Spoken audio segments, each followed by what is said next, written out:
Hello. Hi, vlog. My bad. I was supposed to start this not only sooner, but like 2 days ago. Work has been a little bit draining trying to like get used to the schedule shift. But today's Wednesday, which means I have the day off. It's also Puppy's first birthday. He's 1 year old. It's insane. So I had to go get more dog food, and then got him a little pup cup from Dutch Bros. I of course got myself one. This is my first Dutch Bros in 2 months. I've gotten coffee during the tax season, but this is my first like energy drink from them in a while. So go me. Good for me on that. But yeah, I got Severo a toy, some new dog food because we've been struggling to get him to eat what we've had, and then his pup cup. So that's kind of been the majority of my day. I then took a shower and got ready and had lunch. I've been watching Emma's video on the Shatter Me series. It's like a whole reading vlog where she reads the Shatter Me series start to finish. It's nearly 2 hours long. Like it's a movie length, but it's been really good. She's so funny. I love it so much. Okay. So that's what's been going on. Reading wise, this vlog it's a little spontaneous. So this vlog might be chopped into 2 parts. I haven't decided. Depends on how much content I have, because I'm gonna film today, Wednesday, through Sunday. Friday and Saturday are part of horror-a-thon hosted by Aaron and Ashley. I think it's Ashley's readathon. I think Aaron is co-hosting. I'll of course leave that in the description for you guys to check them out. But that's happening the 28th and 29th. And then the 29th and the 30th is the Dewey 24-hour readathon, which I try to participate. It happens, I think, twice a year typically. And then some one-offs here and there, but usually twice a year. The spring and the like reverse 24-hour. It just starts at a different time. Anyway, so those are the 2 readathons that are happening for this video. They're both 24-hour readathons. So I will be focusing on a lot of horror and thriller for this vlog, which is going to be so much fun. But it starts today because I actually need to read A House with Good Bones by T. Kingfisher by 4 p.m. It is 12:56. Hello. Excuse me.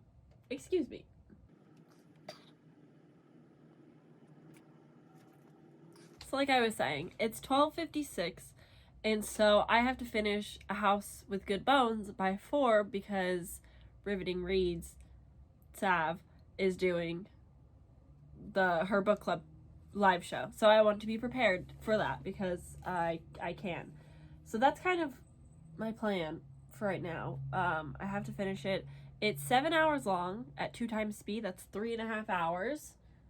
I will finish it. Did I do my math wrong? 1, 2, 3, 4, 30. Ah, man. Okay. Well, I need to start it like 30 minutes ago, so I'm gonna get on that. I think I'm gonna clean my office while I do that, and then kind of go from there. After that, I guess I'll edit my video. Oh, no. I didn't plan. Well, okay, gotta go. First impressions. Love that we're using vultures. That's like such a fun little like ominous creepy thing. I hate that the main character's name is Samantha. I know it's like a very common popular name, but like please stop. A dig site in Oregon. T. Kingfisher, why are you obsessed with me? I don't understand. Like, thank you, but like why me? No. You want to know the difference between Samantha and I don't eat pineapple and ham pizza, and she does. Okay, I'm done. I'll finish in time, I swear. Hi, yeah, I'm still in the exact same place. I genuinely haven't moved. So sorry. Austin locked himself outside. I finished A House with Good Bones. It's a 3-star. T. Kingfisher is so hit or miss for me. Like, sometimes I love T. Kingfisher. Like, What Moves the Dead is, like, one of my all-time favorites. But The Hollow Places and A House with Good Bones are very similar in concept in some ways, and just isn't my cup of tea. But I will say that I preferred the humor in A House with Good Bones more than the hollow places. There's like a weird kind of romance going on, which is very interesting. Didn't hate it though. I actually really enjoyed the scenes with Phil and just like the way that they communicate and the humor that kind of came with them chit-chatting.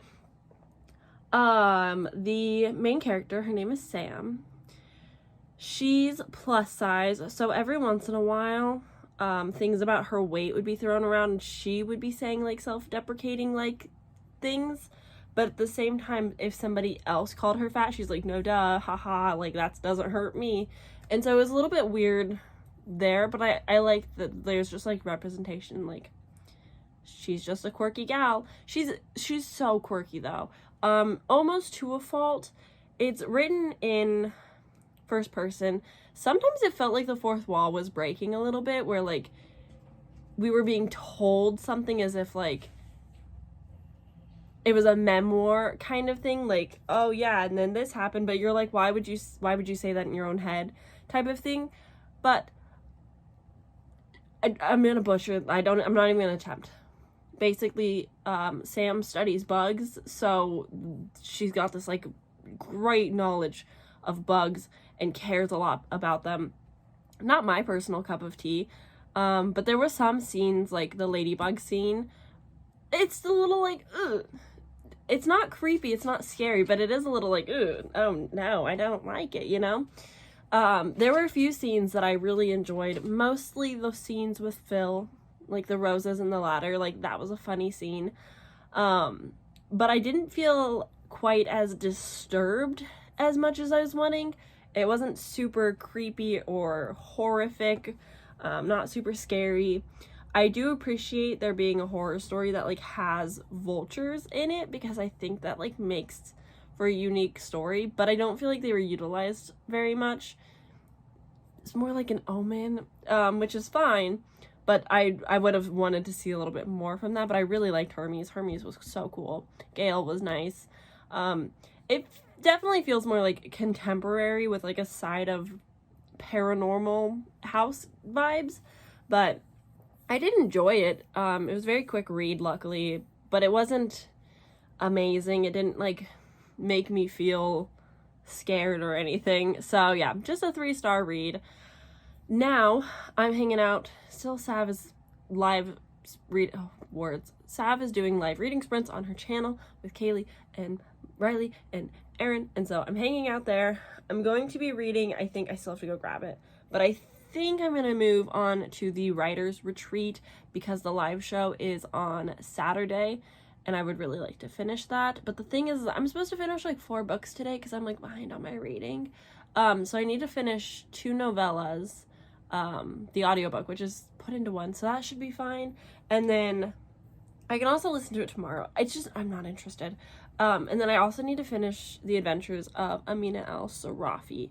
So I'm going to edit, and then I'm going to pick up the writer's retreat and get as much reading done as I can. There's no way for me to finish all these books in one day, because it is already 6:30 and I have other things to do. But we're gonna try. We're gonna try to read as much as we can because it's the last week of April and I need to finish my TBR. So that's the plan. So that's what's going on. I'll check in later. Hello. We're still sitting here. I'm watching sprints right now and reading, and since we're on our reading sprint time, I'm gonna talk. Yeah, that would make sense. Anywho, I am reading The Writing Retreat, a title I can never say correctly. I don't know why I always want to say The Writer's Retreat. I don't know what that's about, but this is what I've picked up. I did read the first 2 chapters in my try a chapter video that came out earlier in the week, and so yeah, I'm glad to be getting to this. Out of my like book of the month reads, or like books that I've gotten, out of my 15 book of the month goal, I read 2, so I'm checking off a lot this month, which is going to feel so good. But I am on chapter 6 now, just under 50 pages. Okay, 38 pages. And so far we've established our main character, how she has a feud with another character, Ren, her ex-best friend. We don't know yet why. We just know that they don't like each other at all. But through some happenstances, some pure coincidence, not convenient at all, a mutual friend of theirs, Ursula, got Ren and Alex both invitations to this big writing retreat done by their favorite author of all time. And it's in their haunted estate, and they're gonna sit with this author for a while and like get to know her and like learn to write. And our main character Alex is in the like biggest writing block of her life. And that's kind of all we know. I know that this has a lot of queer characters, which is great. I don't know a whole lot beyond that. There's a story of the house, which I really enjoyed. It kind of gave me the Death of Jane Lawrence vibes, which is one of my favorite books. So I'm hoping maybe this will kind of go like that seance-y, horror kind of vibe. But I know it's a thriller, and so I'm expecting that to not happen. And there's been mention of potential snow storms that can snow them in for a few days. So I'm very intrigued. I'm excited to make further progress. I have to finish this by Saturday for the live show, but I'm hoping, I would like to finish it tonight. I don't think that's going to happen, but at least by tomorrow. So yeah, that's what I'm reading. That's where we're at. I'm listening to the audiobook as I read, so it's going by a little bit quicker. But that's my reading update. So I'm continuing on, and we've met one of the girls that's on the writing retreat, and like now we're being introduced to more on page 41. We're meeting some of the other girls that are on this writing retreat. It seems like it's all girls. And Poppy's the first one we meet. They are taking the car ride together, and Poppy is, I don't know. The driver's like, Poppy, what a weird name. I've never heard a name like that before. Like, that's so weird. That's Scottish, weird. And then as we're like meeting the other girls that are already at the estate, they're like, wow, Poppy, what a unique name. And she's like, yeah, it's Irish. And then Alex is like, I thought you said it was Scottish. So the author, Julia Bartz, is trying to establish that Poppy is shady and fibbing. And so I feel like she's going to be a red herring because we're already instilling some distrust. But I don't understand this whole like, Poppy, what a weird name. Haven't heard that before. Because I don't feel like Poppy is an abnormal name. Maybe it's because I grew up on YouTube, and so like there was a British YouTuber named Poppy, and so it wasn't weird to me, but like that feels like a normal name. I don't get it. Whatever. So I've been making progress on my current read, which it doesn't match as well now, but this matches my outfit, so it counts for Aurelium, which is great. But I am really intrigued. I'm really enjoying it. I like the setup with these characters and this writing retreat, and like the obsessive behavior of these women for this author. I think it's really exciting in that way. I know it's a thriller, I'm pretty sure, so I don't think it's gonna get like spooky, haunted fun, but I'm still hoping it might lean a little bit that way, just like fake us out with paranormal, and then it can just like be thriller. I don't care at all about the drama between Ren and Alex, though. That's my only qualm with the book, but I'm pretty intrigued, and I'm enjoying my time, so I'm gonna keep reading. Welcome to the weekend, officially. Today I have to go to work, but yesterday I finished a book. I finished She Is a Haunting by Trang Tran, I believe. This is a young adult debut horror, and the premise is that our main character, Jade, has to stay with her father and her sister for 5 weeks, I believe. That feels a bit better. Okay.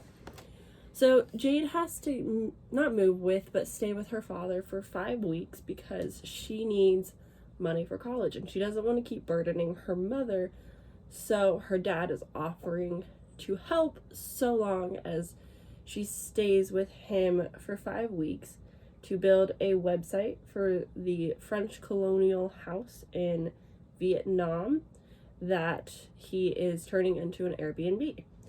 And so he's going to pay her for her time because they are not close. He left the family when she was younger, and she's never really worked through that or dealt with it. And so that's basically the setup. That's why we're in this place, in this position. Her younger sister, Lily, is 13, and so she doesn't really get it. She's really excited to be staying with her dad, but the house is haunted. Bum, bum, bum.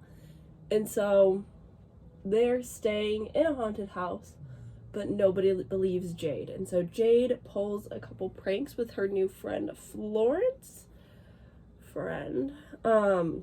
She is bisexual. She knows who she is. I read a book similar to this, and I can't think of what it is, but she knows who she is. But because she's going off to college soon, she doesn't feel like she needs to come out to anybody or, like, delve into her self-identity and discovering herself, because she knows, like, that's what college will be for. So she's like, I'll just be enough for everyone until I can leave. And so she meets this girl, Florence, and they are kind of setting up, not quite booby traps, but setting it up to look like it's haunted, to freak her father out and in turn kind of scare her sister as well. And that's basically the whole premise. I thought that the imagery was pretty solid. There were quite a few scenes that were like, ooh, oh. But I never really felt scared or creeped out, or like worried about anything going on, which is less effective when you're reading a horror. But I enjoyed the imagery a lot. The characters were fine. They kind of annoyed me. It does definitely lean younger YA. So keep that in mind if you do pick this up. But it was overall, like, alright. I wasn't really pulled into the story. I didn't really care about this house or the characters. But I've been reading a lot of horror this week, and so I couldn't help but think of A House with Good Bones by T. Kingfisher, which I read 2 days ago now. But T. Kingfisher is like a very established author, and she knows what she's doing. They? So sorry. I don't remember their pronouns, so I will use they. But T. Kingfisher is like very established, and so it makes sense that like that's comparable, but in like a not great way, because I don't know what it is. All of the horror books that I've been reading lately are very bug heavy. Not sure what that's about. So I just never really felt connected or really invested in the story. I wish that we had seen more of Vietnam, or if the house was a bigger presence in the story. The overall like spooky stuff just like wasn't enough. It didn't hold up high enough for me to really grow a connection or care or feel a lot of emotion. It felt stilted at times and a little bit slow. So yeah, it was so. I gave it 3 stars. I'm interested to see where this author goes. Again, this is their debut, and so I'm excited to see what comes next. But besides that, I don't have a whole lot of thoughts, not a lot of opinions. Last night I was reading more of the writing retreat. I love it. I'm so obsessed. It is so good. Which makes me nervous for the second half. I'm on like around page 200 still. So I'm gonna finish it tonight when I get off of work. It's gonna be like the first thing that I do. I'm very excited, but I don't quite know like where it's gonna go. The mystery has been explained, but I've loved the setup so much. It's really reminded me of my experience when reading The Death of Jane Lawrence, and I adore that. I'm really excited to see where it goes. It's definitely gonna go, I think, more thriller now, which I'm ready for. I think I'm okay with that. I watched Kayla's recent video, and she ended up reading the writing retreat in the vlog, and so I got to see like sneak peeks into what she thinks, and she did give it 5 stars. I guess the last 100 pages are just like unhinged and so bizarre, and I'm ready for that. Again, I've just been having so much fun with this story. I love all of these characters. I love this mystery. I love where it's headed, even though I'm a little bit more on the cautious side now. But the setup was so fantastic. The entire estate chunk, so good. It was so good. It was so fun. I loved getting to know these characters and like their stories, and being at the retreat and getting to know the house. It's just incredible. It's so good. I'm so excited to finish it tonight. I was literally like just like stupid smiling the whole time. I don't remember what the chapter was, but there's a moment when they go down to the basement for the first time, and it was so funny. I will say that the smexy scenes do make me a little bit uncomfortable, but that's okay. That happens sometimes. I get uncomfortable often in those kinds of scenes, so it's nothing new, but those are in there. And it makes it something, that's for sure. But yeah, so I've just been having a really good time with it. I didn't want to go to sleep last night. I didn't want to stop reading it. I was having so much fun. I'm so excited to continue. But as for the rest of the day, you won't see me because I'll be at work, but when I get off work, I'll check back in with the things that I've read. And my plan is to finish The Cherished by Patricia Ward. Oh my god. Which I started yesterday. I think I got about 20% in. I got the NetGalley arc, and it's like a robot voice reading it. It's not the final version, so I went on to Scribd, which has it, and I'm listening to it there, and then I'll just review it. The book's already out, so I feel less pressure. I think I got it the week that it came out, and so I was like, okay, well, whoops. But I'm reading that because it's horror. So far, it's just been set up. Nothing has really happened. I don't know at all what this is going to be about.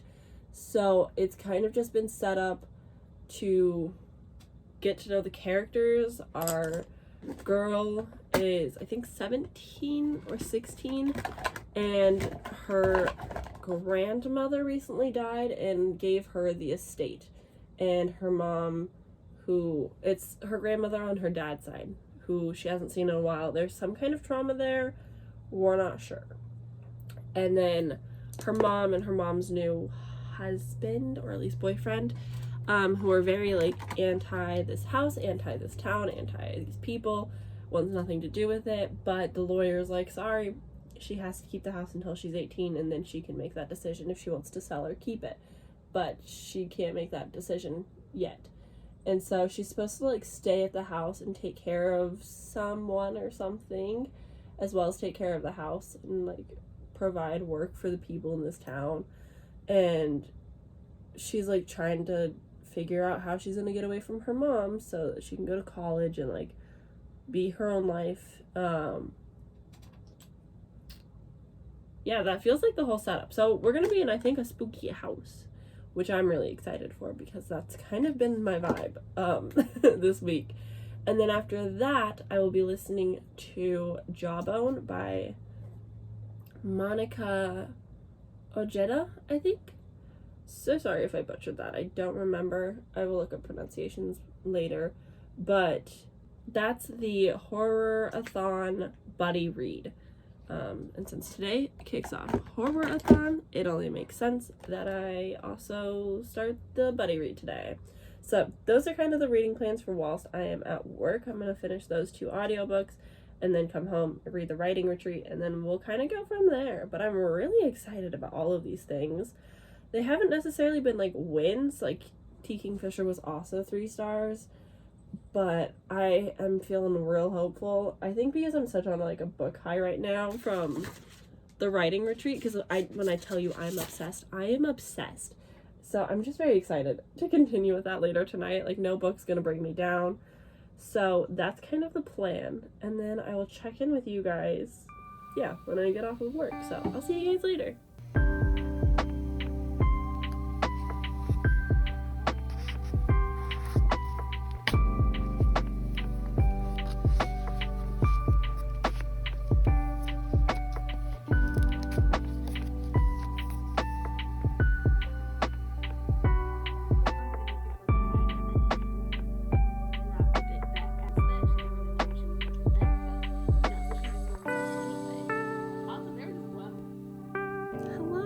It is the next day. I don't know if I mentioned to you guys, but last night we actually had plans, so I couldn't like read through the night, but I woke up this morning and I finished the writing retreat. But before we talk about this, I'm going to talk about The Cherished by Patricia Ward, because I finished that yesterday at work. And I gave it a 3 stars, but I'm not sure if I'm sticking with the 3 stars. I think I might actually lower it to 2, which isn't great. This video, lots of horrors and thrillers, not a lot of wins, but The Cherished was interesting. I didn't really love it or like it a lot, but I didn't despise it or hate it or dislike it a lot either. It was very neutral, very mid. So maybe it's more like a 2.5 and I'll just leave it as a 3. But I did write a actual review on Goodreads because I have to review it on NetGalley later today. But basically it ended with me questioning the marketing choices for this book. It was not really a horror. There was some scary things. Like if it happened to you in real life, you would be scared and freaked out and wouldn't be a fun time. But like as a reader, it's not gripping or entertaining. The characters were kind of boring, but I didn't hate them.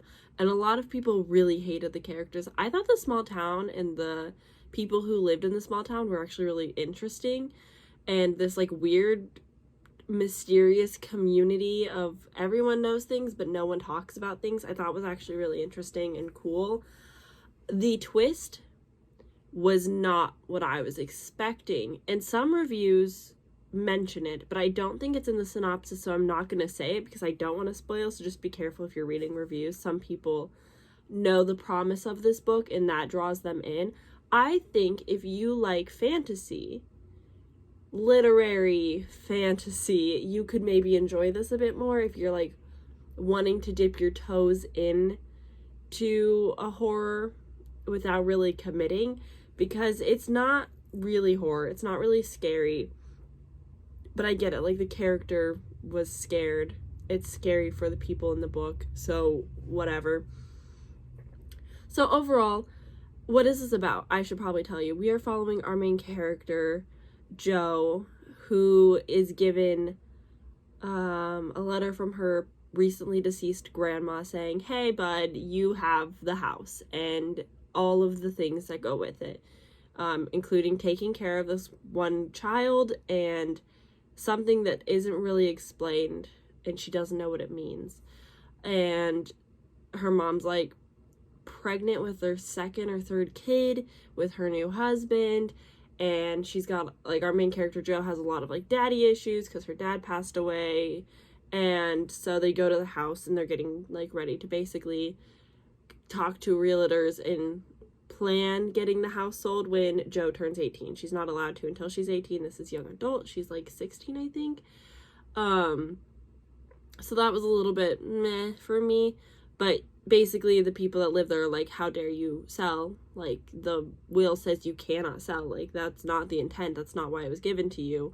This is your responsibility. And the mom's like, don't put that on my 16-year-old daughter. This town is freaking weird. No thanks, bud. So that's kind of the gist of the story, and then it just kind of goes from there. But I didn't notice this because I wasn't really interested, so I wasn't paying a lot of close attention. Again, I was listening to the audiobook. I did not ask for the e-arc because I knew I wouldn't read it.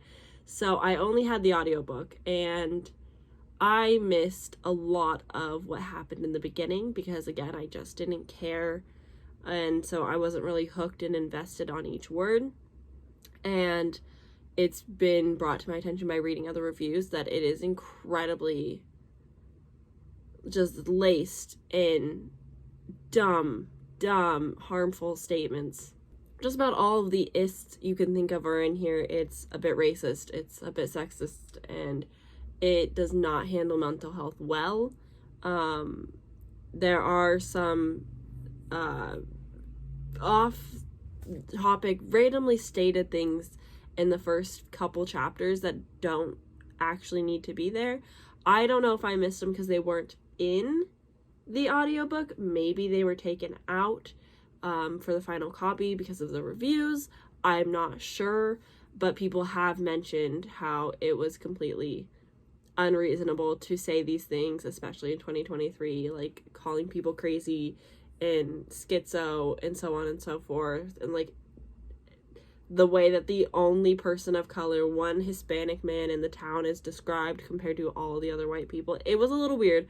So I did acknowledge that in my review. I don't know if that's in the final copy, if it made it through all of the editing, because some of these reviews are from like 9 months before the book came out. But the book is released, it is available. I'm not saying I don't recommend it, but I don't know if I recommend it to my audience who is like often watching my videos, because it's not something that I would say like it would suit anyone that I talk to's taste, really. It's not something that I widely recommend, but I do think there is an audience for it. I just am not entirely sure who it would be. But if you like small town mysteries, definitely more fantasy, literary, which is a weird genre on its own, then sure, give it a try. We really are just going to be chatting a lot. I do apologize. So then I started Jawbone by Monica Ojeda, and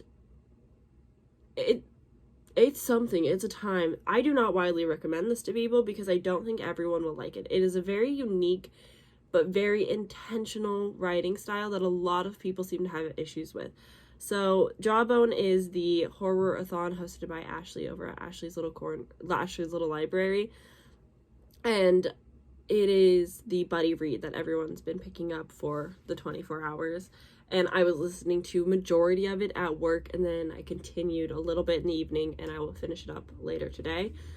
But I don't even know how to give this book a proper synopsis or description. I think the synopsis that comes with the book is very good, and I think it's a synopsis that like you should remind yourself of as you read it. And I know that's not really the point, but like it helps. And I promise, like, if you do pick this up, stick with it. I know that's annoying.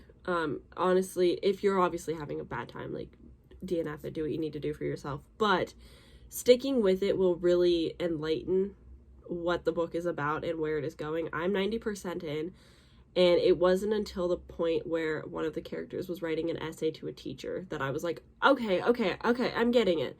And I've already read a lot of, like, high-rated reviews that people rated thesis on this kind of thing. Like, it's incredibly well done, but it's not for everybody. So what this book boils down to is we are following basically 3 girls, 3 perspectives, 2 being Fernanda and Annalise, and then also Clara, the professor, or like the teacher. And so this is so difficult to explain.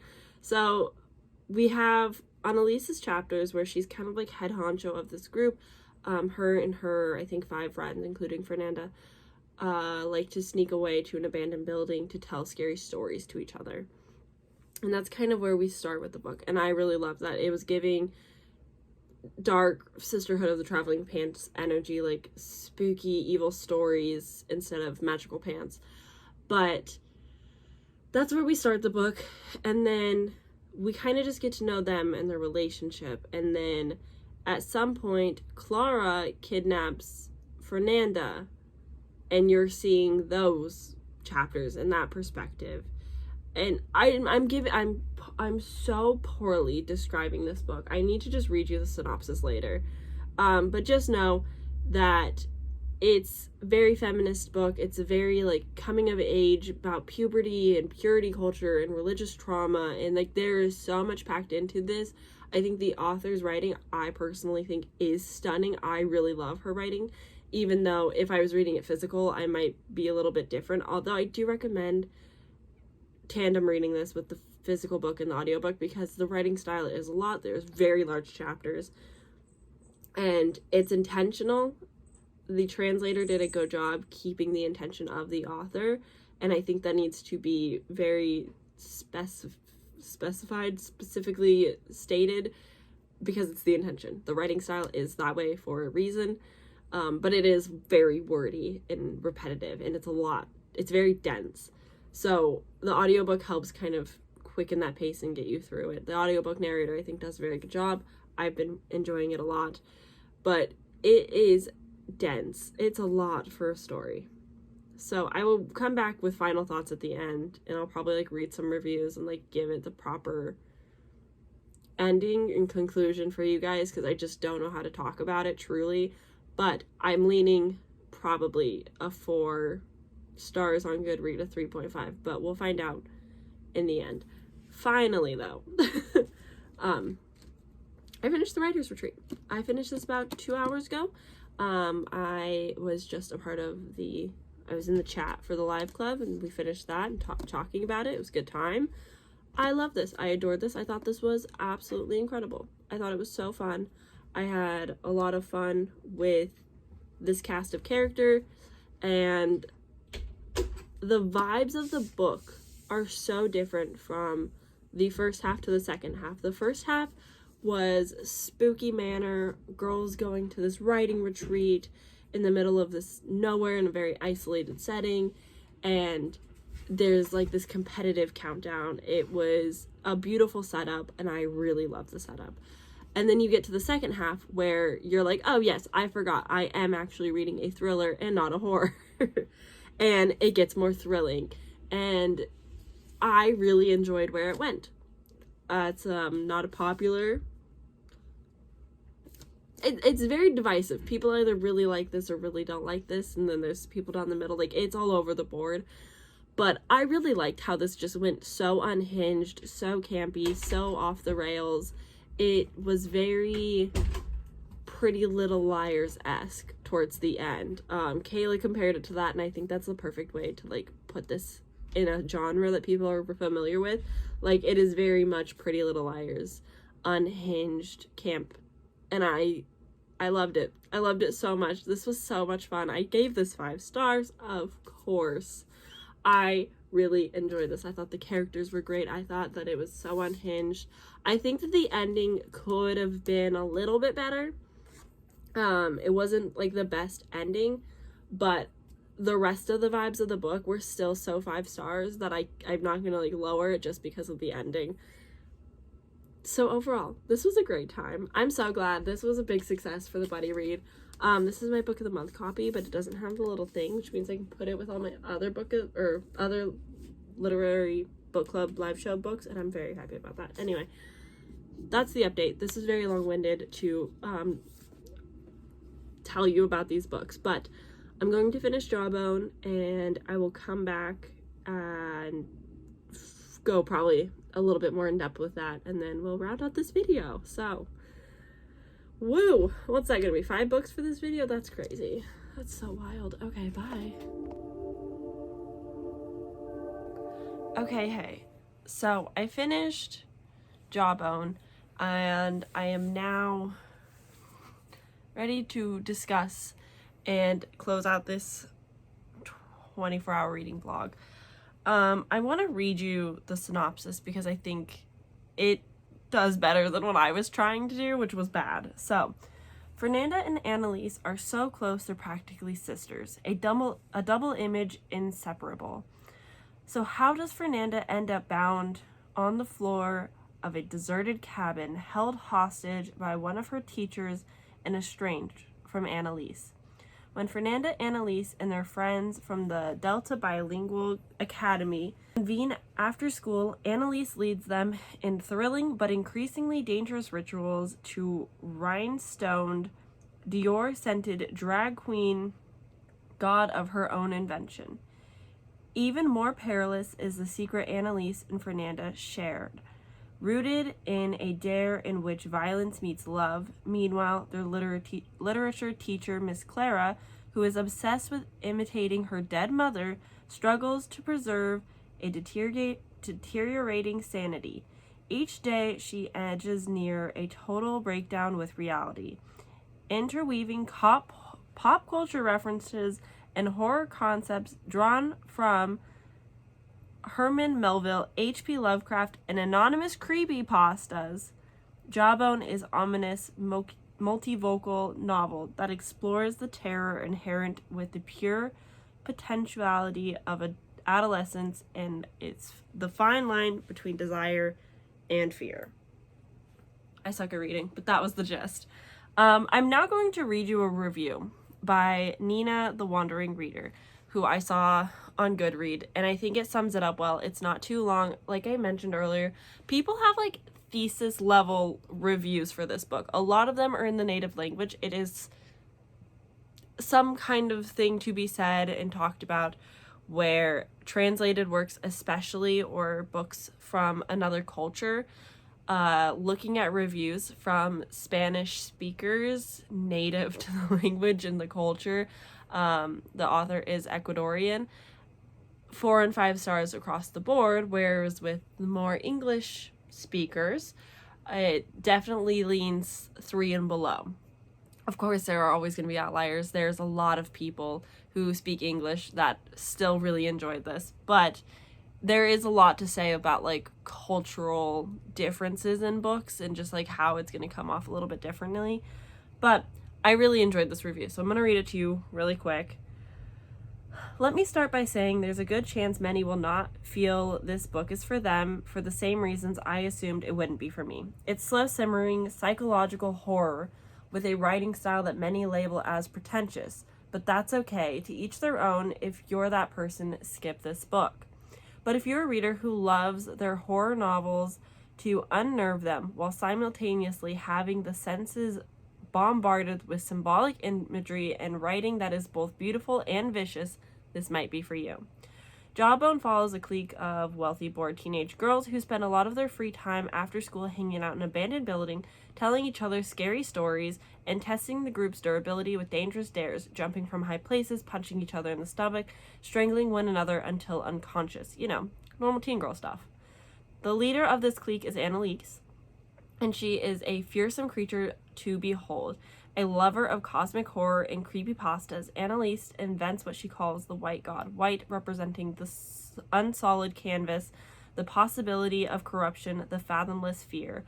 When she gets her friends to play along in her strange rituals of worship, again, just your everyday teen girl stuff, there is another story happening with Annalise's best friend, Fernanda, who has been kidnapped and being held captive by their literature teacher, Miss Clara. I love this book and was surprised when I realized the fact because horror with this sort of writing style, lyrical with very little dialogue, is rarely my cup of tea. I tend to space out or get lost. Shockingly, that wasn't the case with Jawbone. I was unsettled the entire time, questioning the sanity and reliability of each character's perspective, and found myself wondering if Annalise's imagination could have power not only over her friends, but the reader as well. I was fully intrigued by this anti-heroine who is manipulative and intelligent and terrifying. Author Monica Ojeda weaves a very raw, dark tapestry of themes: female sexuality, girlhood, mother-daughter relationships, religion, purity, and adolescence. Seeing this book was translated from Spanish to English, I hope that Ojeda's others' works from of the other works of horror make it to the States so I can read more. She has gained a new fan. It wraps it up. Those are the themes. There's so much to it. It is so dense, so depth. Beautiful writing. I was obsessed with the writing. The, like, second page or something is, like, disappointment is a plaid skirt and a white blouse with a ketchup stain. And, like, yeah, you're fucking right, it is.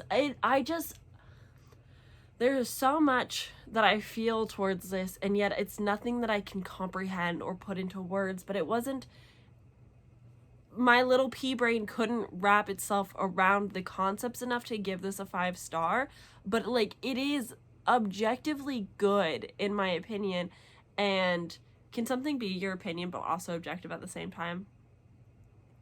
I'm stupid. It's fine. You get the gist. But I enjoyed it. I enjoyed this experience. It was so weird. It kind of felt like a fever dream. You're uncertain about everything. It's confusing. It's weird. And I really enjoyed it. I really did. So, that was Jawbone. Thank you for smart readers who can concisely put thoughts into real words. I really appreciate all of you so much. But yeah, wild. Okay, that's it. That's the video. I will now be ending this to literally start the next 24-hour reading vlog, which is gonna be the Dewey 24-hour reading vlog. That's gonna, I think, go up on Tuesday. So lots of vlogs. It's approaching the end of the month. I'm really excited. I have so much to read still. But thank you guys for hanging out and watching, and let me know if you've read any of these or if you're interested in reading. I know it was all horror and thriller, and truly, even though they were not wins, I'm so happy. I think because the writing retreat was just so fantastic that I'm just, like, on a book high, even if everything else was just, like, mid to okay and good. But overall, like, this was a good reading week for me, even if I struggled with some of them and they weren't, like, super highly beloved. Like, She Is a Haunting, A House of Good Bones, The Perished. Those were, like, so books. Obviously T. Kingfisher makes it on the top of those, but one of those is a debut author who I'm very interested to read more from. The writing retreat was, like, the biggest win I could have ever hoped for.